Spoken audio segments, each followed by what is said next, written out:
Bonjour Afrique, bonjour humanité, bonne fête de 1er mai. Je prends la parole simplement pour remercier la jeunesse africaine, pour remercier tous les Africains, tous les Noirs du monde. Ce qui s'est passé hier est une première. Nous n'avons pas eu une vaste mobilisation. Mais ce n'est qu'un premier pas et nous devons continuer dans ce sens. J'ai vu hier des Noirs partout dans le monde, aux quatre coins de la planète, s'élever pour manifester dans des endroits où ce sont des dizaines de milliers de personnes, des endroits où il y a quelques centaines, quelques trentaines. L'important, c'est que ça a été une action collective, coordonnée, décidée par l'ensemble des populations africaines en soutien au capitaine Ibrahim Traoré, en soutien à la lutte de libération de l'homme noir, de l'humanité africaine. Ce n'est qu'un premier pas. Nous devons continuer dans ce sens-là. Continuer à faire entendre notre voix. Continuer à maintenir la pression sur les réseaux sociaux et continuer à dénoncer tous les plans machiavéliques qu'ils tenteront de faire avec la complicité des nègres des salons que nous appelons présidents. Moi, à chaque fois que je vais ouvrir la bouche, cette question-là, je vais la poser. Comment faisons-nous pour appeler ces dirigeants africains des présidents? Comment nous on fait pour dire que ces gens-là sont des présidents? Ils ne contrôlent pas leur monnaie, ils ne contrôlent pas leur économie, ils ne contrôlent pas leur territoire. Ce ne sont que des gardiens des camps de concentration. Ce ne sont que des nègres des salons. Pour leur bien-être personnel, sont prêts à sacrifier la vie de tout un peuple, des centaines de millions. J'ai dit des centaines, plus d'1 milliard d'êtres humains sont sacrifiés par ces maudits que vous appelez présidents. J'ai posté ce matin un petit discours du capitaine Ibrahim que le jeune frère Steve m'a envoyé, où il a dit clairement: vous n'avez pas idée des pressions que nous subissons. C'est des choses que nous on dit depuis 20 ans. Non, aujourd'hui, il y a un digne fils d'Afrique qui a un poste qui est en train de le répéter. Les 5%, les 10% viennent nous proposer à vie, là, si on accepte tel contrat, si on accepte tel marché ou telle chose. Voilà comment ils font pour corrompre nos dirigeants. À vie, ils mettent sur pied un projet et le gars, toute sa vie, va prendre ses 5% dedans, lui, sa famille, ce petit clan de batraciens autour de lui. Les Tshisekedi, tout ce beau monde-là, ils vivent dans ça, hein, les 5%, les 10%. Moi, je vous le dis depuis des années. Vous pouvez ne pas me croire, mais vous ne pouvez pas ne pas croire Ibrahim Traoré. Vous ne pouvez pas dire que ce qu'il dit n'est pas vrai. Et ce n'est même pas nous qui le disons. L'Occident, la résistance occidentale dénonce ça tous les jours que Dieu fait. Donc je vais être bref, je remercie tout le monde. Je dis il faut tenir dur, il faut du courage, il faut de la persévérance, il faut l'assertivité et surtout, il faut l'humilité. Nous devons être humbles. Nous devons comprendre que c'est ensemble que nous pouvons libérer l'Afrique et peut-être même l'humanité. Parce que la libération de l'Afrique engendre automatiquement la libération de tous les peuples du monde. On ne peut pas libérer l'Afrique et laisser les autres peuples dans ces conditions. Parce que tout le monde va comprendre réellement ce qui se passe dans ce monde-là. Qu'est-ce que l'homme noir a subi? Qui sont les entités qui sont derrière ça? Et aucune société n'acceptera qu'à son nom, ces élites aillent massacrer d'autres peuples. Si vous voyez tout le massacre qui se passe dans le monde là, et les gens ne réagissent pas, c'est l'ignorance. Parce que les gens ne savent rien, ils sont manipulés par les médias mainstream. 2, ils pensent que c'est des choses qui sont trop loin d'eux, ça ne les regarde pas. Comme nous qui sommes assis ici, ce qui est en train de se passer au Congo, au moment où je vous parle, les enfants sont sans eau potable, sans nourriture, sans rien. Les terroristes sèment la terreur un peu partout. Mais grâce à nos frères Ouazalendo, grâce aux dignes fils du Congo, nous sommes en train de résister. Et quelle que soit la proposition que l'Amérique fera au Congo, c'est-à-dire à l'Afrique, si ce n'est pas dans notre intérêt, nous allons continuer à combattre les États-Unis d'Amérique. Cet État négrier, je répète, cet État négrier et sioniste. Nous allons le combattre jusqu'au dernier Africain. Et vous avez vu hier comment si nous voulons, nous sommes capables de nous mobiliser ensemble et par masse Aujourd'hui, toute l'Italie est remplie de vidéos qui viennent des quatre coins du monde sur la manifestation des Noirs à travers le monde. La France est remplie. Les médias mainstream se taisent. Les médias de système, une seule parole, ils ne disent pas. Mais aujourd'hui, nous sommes plus forts qu'eux. Des gens même qui ne s'intéressent pas à la politique s'approchent de moi, me disent, mais Konaré, on a vu ici, j'ai vu sur YouTube les images, le jeune président africain, là, il paraît qu'ils veulent le tuer, tous les Noirs sont sur pied. J'ai dit oui et je leur explique. Comme j'ai dit, c'est un combat de communication. L'Amérique ne peut plus faire le jeu des trois cartes. Sur l'homme noir, ce n'est plus possible. Le général américain, je pense qu'il a eu sa leçon. Le prochain nègre, descendant d'esclaves, qui va se lever pour dire qu'il va s'attaquer à l'Afrique, il aura lui aussi sa réponse.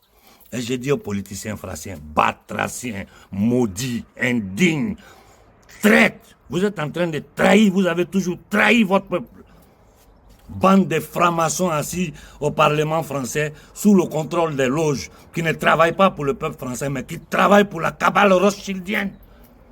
Beaucoup d'entre eux ne sont même pas conscients de leur rôle, du rôle des merdes qui sont en train d'opérer pour ces démons qui gouvernent l'économie, la finance. Mais regardez un peu ce qu'ils ont tenté de faire ces 5-10 dernières années. Ils ont essayé avec les inoculations, avec le COV. Ça a réveillé beaucoup de monde. Ils ont tenté avec les LGBTQ, toutes leurs bêtises. Ça a réveillé beaucoup de monde. Ils ont tenté avec les bêtises de climat, comment elle s'appelle cette petite fille-là.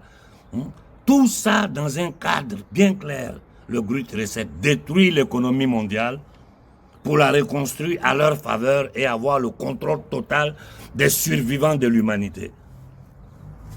Ça n'a pas marché. Aujourd'hui, ils ont changé de stratégie. J'écoute les analyses françaises, oh, Trump, ceci. Pour moi, tout ça, c'est des bêtises. Pour moi, tout ça, c'est des bêtises. Que ce soit Trump, que ce soit Biden, qui que ce soit, ils répondent tous au même pouvoir démoniaque au-dessus de la politique. Voilà la simple vérité. C'est un complot contre l'humanité. En général, et un complot contre l'homme noir depuis des siècles. Nous, il faut nous... Mais ces gens-là, ils nous considèrent comme des parasites. Ils nous considèrent comme des parasites. Et toute leur force est basée sur la division et la manipulation. Aujourd'hui, une grande partie de la société civile occidentale a compris ce qui se passe en Afrique. Mais ils ne peuvent rien, s'ils ne sont même pas capables de se défendre eux-mêmes. On a vu comment Macron a massacré les Français. Aujourd'hui, les Français ont même peur de sortir dans les rues.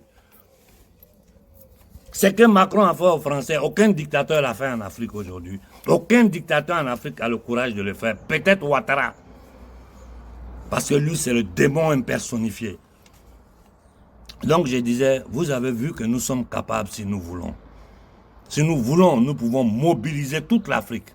C'est une question de volonté, de conscience et d'humilité.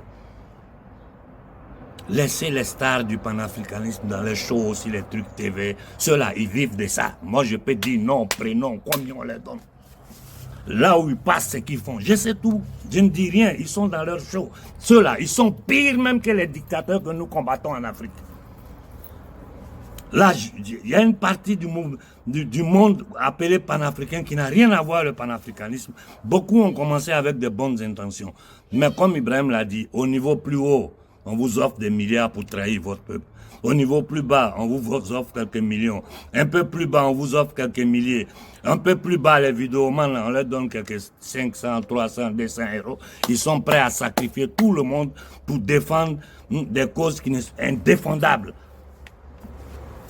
Mais vous, la jeunesse pure africaine, la jeunesse propre africaine, hein, c'est votre destin qui est en jeu. Vous avez pris conscience de la chose. Ne vous arrêtez plus. Ne vous arrêtez plus. Il faut se préparer à d'autres manifestations encore plus vastes, encore plus grandes. Et dans ça, moi-même, mon objectif, c'est quoi? En dehors de notre lutte, nous, humanité africaine, pour notre liberté, moi, j'aimerais une manifestation à échelle mondiale, sans distinction de race, de religion, de couleur, de quoi que ce soit. Parce que c'est un complot contre l'humanité.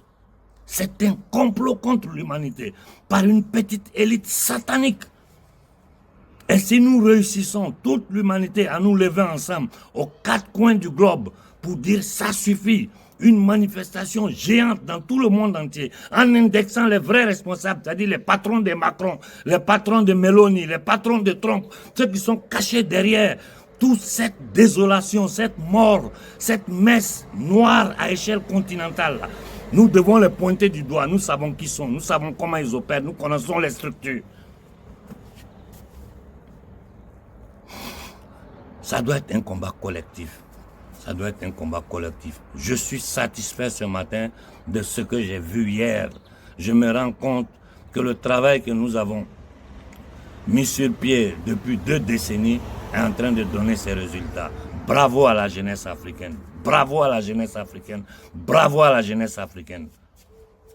Et un grand merci à tous les associations, mouvements, sociétés civiles européennes qui nous ont aidés, qui nous ont soutenus dans cette manifestation à échelle continentale, à échelle mondiale, pour demander, pour envoyer un message clair à ces criminels.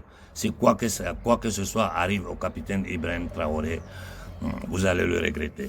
Parce que ce n'est pas l'homme noir qui va s'élever, c'est toute l'humanité qui va s'élever contre vous.